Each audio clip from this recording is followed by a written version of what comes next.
What is going on, everybody? Welcome back. Today we've got a fun video for you. We are talking about Bad Batch in 3v3 Grand Arena.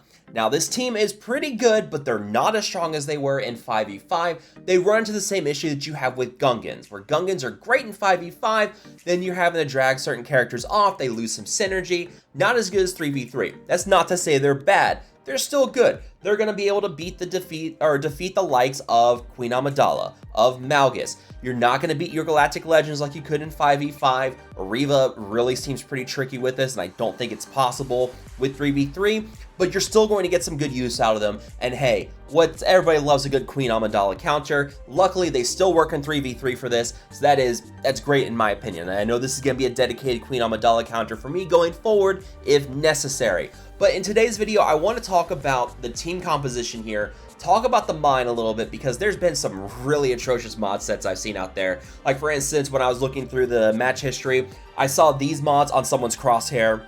What? It's just an ordinary crabby. Oh my goodness! So mods are going to be important. The team composition is important. We're going to talk a little about the datacron because there is a Bad Batch datacron, though I'm going to be honest, I don't think that datacron is incredibly important to this team because it's not going to really carry them. It just helps kind of ease some mechanics. Any good datacron is going to be perfectly fine on this team. We're going to talk about the strategy, what to expect with this team. We're going to break it all down in today's video. So if you guys enjoy this video, make sure to hit that like button, subscribe to the channel, and let's dive right into it. So let's start by talking about 3v3 and your team composition. Obviously, you want the Omega Fugitive lead. You want the Omicron on her lead as well. With this Omicron, anytime a Bad Batch ally falls below 100% health, all other Bad Batch allies gain bonus turns. Whenever a Bad Batch ally is stunned, they also gain a bonus turn. Now, this is important as well because you have to make sure these characters are in stealth, and you're going to see in some footage in here of me going against a Star Killer team where I had Crosshair out of stealth because I didn't mod things correctly. I just got absolutely demolished with an infinite loop from that Star Killer team. It was not pretty. So you have to make sure mods are very, very important for this team as well. And with that third slot on this team, and with that third option, you have either Hunter or Wrecker. And in my opinion, I think Wrecker is going to be the better option. Hunter is more of a glass cannon type of build here, where you're using him, you're bringing him in, and you're kind of getting quick damage with this team. You've got that marked ability, you've got the basic with Hunter that can call in a Bad Batch attacker to assist, obviously with Crosshair here. So you're trying to get the damage out quickly, but the big problem is that you're not able to really take damage with this team. And that is why I like Wrecker a little bit better. I have Wrecker modded for a lot of extra protection. He's able to really kind of take the damage for this team. And when he does fall, or when he does lose his protection, well, now the rest of the team gains bonus turns. I can use Omega to heal him back up. I've got Omega boosting the turn meter on the team and giving them riposte encounters. Yeah, I think Wrecker is just a better option, more durable, able to kind of take that damage for you and kind of last in some of these matches, where it feels like if you're going against like Queen Amidala team, for instance, Wrecker is going to be a little bit more important because he has a solid health pool and he can soak up some of those hits from Obi-Wan. If you're bringing in Hunter, it's a little dicier. It's really just a glass cannon thing. So I think you're going to see those two options really become the forefront for 3v3. I've seen people bring in Batcher as well, try to use that against Queen Amidala, and it did not work from what I can tell. Batcher is kind of an odd choice here. It doesn't really work that well. So yeah, you're kind of stuck between between Wrecker and Hunter, and I think Wrecker's just going to be the better option overall. Now, in terms of mods, obviously you want to go for speed on this team. Speed on Omega is pretty important. You got her moving more often. She's able to use her heal. She's able to use her turn meter boost. And also, relics are going to be important too on this team, which we can talk about in a second too. But then for Crosshair, you're looking at crit damage or offense mods for him. Both will work perfectly fine. You want crit damage and you want to stack up that offense on him. He's going to hit hard. His Omicron is nice to have if you do decide to invest in it. It works pretty well. It does give him stacking offense as well. But yeah, you really want to make sure this guy's modded out for damage. And then for that third option here, whoever you're bringing in, you want to make sure they're healthier than both Omega and Crosshair, because you're going to want to have that character kind of be your pseudo taunt for this team, where the other two characters are in stealth, they're able to keep going, they're immune to different effects. You're able to use that third character to kind of soak up the hits. Obviously, for Wrecker, easy to put protection on him. He's a very tanky character. Same thing with Hunter. If you're bringing him in, give him some health, give him some protection, make him tanky, kind of have him soak up the hits if possible. You just want to make sure they're there to keep the other two going. The other two are really the engine that keeps driving this team. That's the most important thing here. So that is where you want to go with mods, and of course the Omicron with Omega and the Omicron on Bad Batch. But then also relics, and I think this is part of what we're seeing too as well with this team, is relics are very important for this team, especially on Omega. With her lead, she is able to she's able to heal additional health and protection.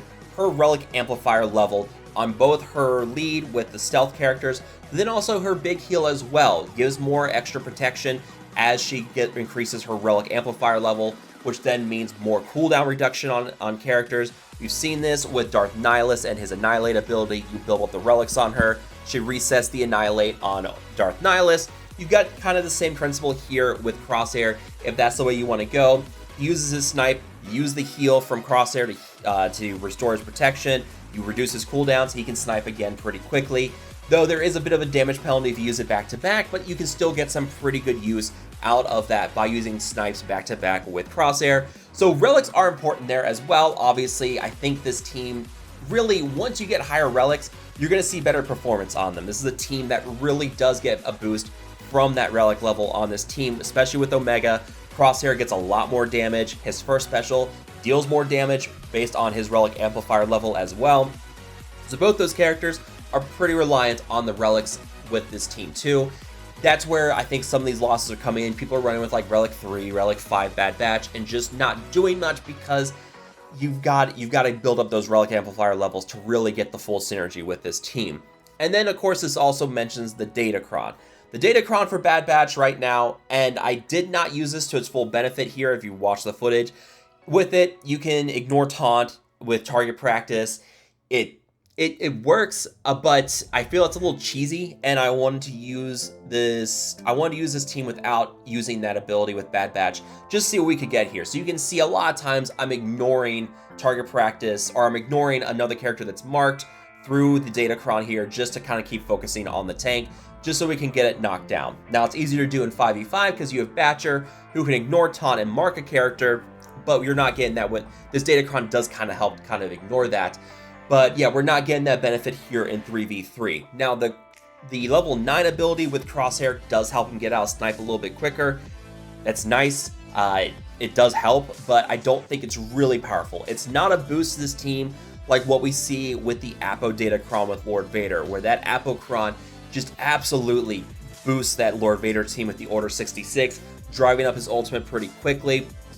All that works really well. You get a huge boost with that datacron, and we're going to see just how good that datacron was when it finally disappears, and we can see how strong Lord Vader is on defense.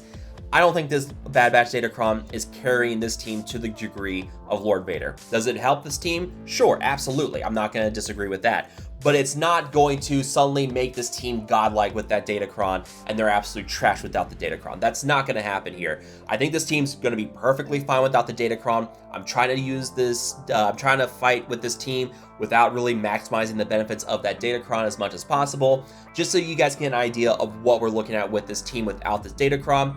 Any datacron that boosts the armor penetration, boosts tenacity, offense, crit damage, anything that has nice stat boosts on it is going to work perfectly fine with this team. I think really this team is not reliant on the Bad Batch datacron like what we see with some other teams out there. So at the end of the day, you're getting a team that is going to work okay in 3v3. That Queen Amidala counter, that's pretty tasty. Being able to beat Traya, being able to beat Malgus, they've got some power. Not as strong as they are in 5v5, and it's the same pitfall you run to Gungans, where Gungans do have some nice abilities in 5v5 and have some uses in 3v3, just not as strong. You're still going to get a great return on them. You're building this team up for the raid at least, so at least you're able to build them up for that, and you've got some longevity for them for a while in 3v3. As long as Queen Amidala is around, I think you're going to have this team around to try and beat that Queen Amidala. Should be a pretty good counter for that. I know people are going to be keeping an eye on that one as well. And I have a feeling we're going to see a lot more people try to attempt to defeat Queen Amidala with Bad Batch here in the future. Works in both 5v5 and 3v3. Saves your Bane. I know people are going to love that. So yeah, you've at least got that going for them. Able to beat Malgus too, though you don't see a lot of Malgus these days. you've got uses for them.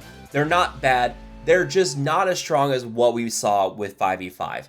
And I think that's important to note here. And of course as well, relics are very important and mods are super important on this team too. You've got to get them built up. You got to make sure you have them modded correctly. And as people figure out the tactics for this, I think we're going to see more and more people get successful attacks with Bad Batch and 3v3.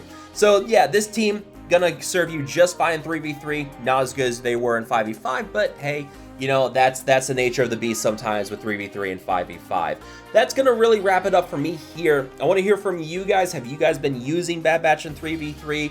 What has your all's experiences been? What do you guys think of the footage so far? Let me know down below. As always, I hope you guys have enjoyed this video. If you did, make sure to hit that like button, subscribe to the channel. I will see you guys next time.